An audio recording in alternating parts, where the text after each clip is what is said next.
नमस्कार दोस्तों, कैसे हैं आप सभी। आज की कहानी का शीर्षक है भरा पूरा परिवार। मनमोहन जी गंभीर बीमार हुए। विदेश में रह रहे बेटा बहू अपनी व्यस्तताओं के कारण देख रेख हेतु आ न सके, तो वहीं से देखभाल के लिए नर्स का इंतजाम कर दिया। नर्स मोना 32 साल की सुशील, सभ्य और स्नेही महिला थी। वह सुबह 7 बजे आती और शाम को 7 बजे चली जाती। बेहद विनम्र और जिंदा दिल महिला। पति कुछ साल पहले सड़क दुर्घटना में छोड़कर जा चुका था। घर में केवल बुजुर्ग सास ससुर और एक 10 साल की बेटी थी। मनमोहन जी मोना के मृदु व्यवहार के कायल हो गए। ऐसा लगता था मानो क्रोध पर विजय पाई हो उसने। मोना की स्नेह भरी देखभाल और दवाइयों के असर से मनमोहन जी की तबीयत में सुधार होने लगा था।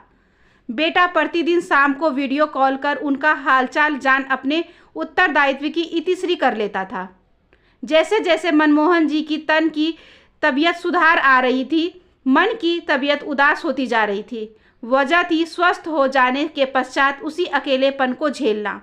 पिछले 1 महीने से मोना ऐसे हिल मिल गई थी जैसे उनकी अपनी ही एक बेटी हो।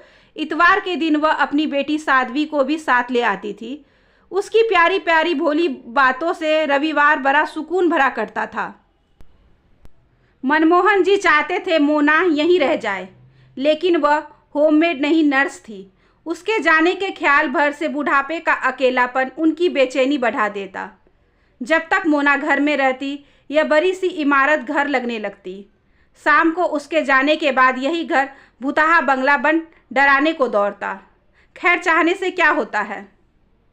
वह दिन भी आ गया जिस दिन मोना का उस घर में अंतिम दिन था।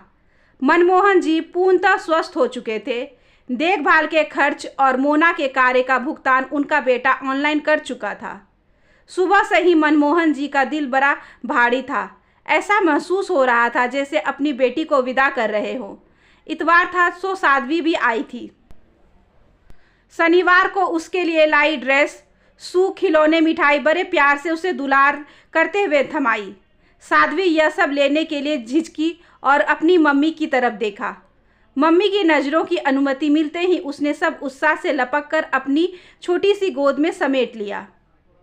उसे यूं चहकता देख मनमोहन जी बड़े खुश हुए। फिर मोना की ओर देखकर एक थैला उसके हाथों में भी पकड़ा दिया। इसमें क्या है अंकल जी? मोना ने अपनी ऊंची चिर परिचित कोमल आवाज से पूछा।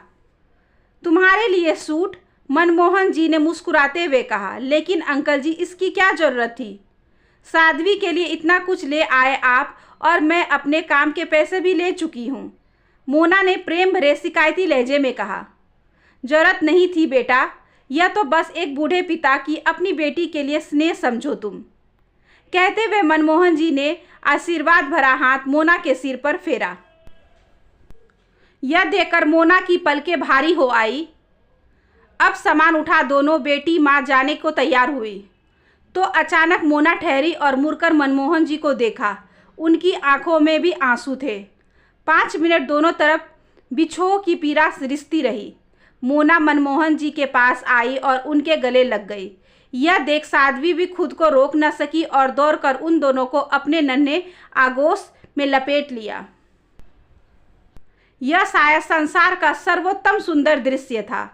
जब आंसू बहने से थक गए तो मोना ने अपने पर्स से अपना कार्ड निकाला और मनमोहन जी को देते हुए कहा, अंकल जी, बीमार वृद्धों की देखभाल करना मेरा जॉब है। किसी हॉस्पिटल में नौकरी करने की बजाय अमीर अकेले बुजुर्गों की देखभाल कर अधिक पैसे कमा लेती हूँ मैं।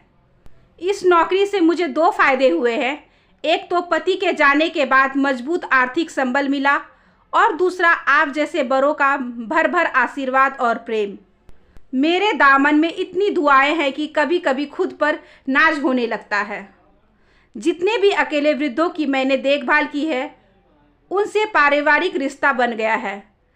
सभी सुबह अपने अपने ज़रूरी काम निपटाकर मेरे घर आ जाते हैं और आपस में खूब हंसी मजाक बातें करके पूरा दिन बिताकर शाम को खाना खाकर जाते हैं। इससे मेरे बुजुर्ग हो चुके सास ससुर को भी साथ मिल जाता है।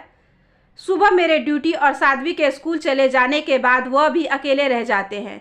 इस तरह सभी अकेले बुजुर्ग आपस में अपने सुख दुख बांटकर अपना परिवार बनाए हुए हैं।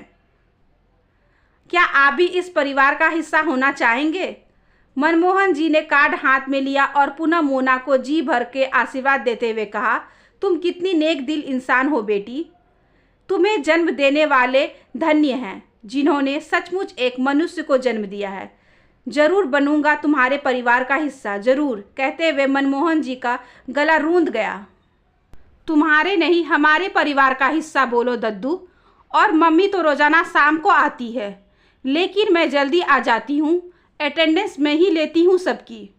साध्वी की इस बाल सुलभ बातें ने तीनों के चेहरे पर प्यारी सी मुस्कान ला दी और तीनों फिर से गले लग गए। यह सचमुच संसार का सबसे सुंदर पल था। कुछ नए से अधूरे लोग अपने स्नेह से एक दूसरे के जीवन में प्रेम खुशियाँ को भर रहे थे। यह सचमुच एक पूरा परिवार, भरा पूरा परिवार था। आशा करती हूँ कि आज की ये छोटी सी कहानी आपको अच्छी लगी होगी। अगर अच्छी लगी हो तो please like, share and subscribe करें हमारे चैनल को, ज़्यादा से ज़्यादा शेयर करें और बेल आइकन को ज़रूर प्रेस कर लें ताकि अगली वीडियोज़ की नोटिफिकेशन आपके पास सबसे पहले पहुँचे। धन्यवाद।